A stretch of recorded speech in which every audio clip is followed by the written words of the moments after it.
રાધનપુરમાં ખાતરનો કાળો કારોબાર થતો હોવાના આક્ષેપ લાગ્યા છે। સ્ટોક હોવા છતાં ખાતર નથી અપાતું તેવું ખેડૂતો કહી રહ્યા છે। વહેલી સવારથી ખેડૂતોની ખાતર માટે લાંબી કતારો લાગી જાય છે। પૂરતા પ્રમાણમાં ખાતરનો જથ્થો ન મળતો હોવાની તેઓ રાવ કરી રહ્યા છે। શિયાળુ સિઝનના વિવિધ પાક માટે ખાતરની તાતી જરૂરિયાત છે। રાધનપુર, સાંતલપુર, સમીના ખેડૂતો ખાતરને લઈને વેદના ઠાલવી રહ્યા છે। ખાતર માટે આના હોદ 5મો ધક્કો છે, પણ મને ખાતર મળતું નથી।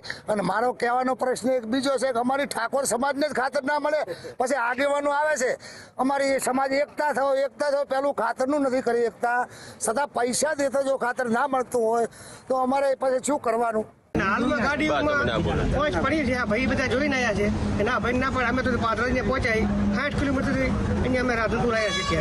અમારું કામ 60 કિલોમીટર જેટલું હોય નહીં, એના ખાડી બજારમાં બધા સાંજે રાત્રે ખાતર બધાને આપી દે, અને પછી એ નોરાકર પાકડી કરીને ધમકી આપો તો એ રહી આપણે નથી દેવો, જવા દે તમારે થાય કરો એમ। નવાગંજમાં ગોડાઉન પાંચ ગાડીઓ પડી છે બરોબર સ્ટોક, અને એક ગાડી ખાલી થાય છતાં એરિયા હાલતા નથી। કાયમ ધક્કા ખાઈ રહી નો કારી બધા કરે, રાજી 8 વાગે જઈએ બધે ડાલે વાળે નહીં, બોરથી ડાલે વાળે દેતા કોઈને નથી, ખેડૂતને કાયમ ધક્કા ખવડાવે। કોઈ અછત નથી, સરકારે માલ ઉતાર્યો છે, ગાડીનો નંબર પણ અમારા જોડે છે, ખાતર પડ્યું છે, પણ બ્લેકમાં વેચવા માટેનું આ મિલીભગત અધિકારીઓની ચાલી રહી છે અને ખેડૂતોને આખા ગુજરાતમાં હેરાન કરી રહી છે। આ સરકાર ઉપર મારો આક્ષેપ છે કે ખેડૂતોને હેરાન કરવાનું બંધ કરો। ખેડૂતો જે દિવસે નક્કી કરશે એ દર તમારે ગાંધીનગરમાં બેસવું પણ કાઠું થઈ જશે।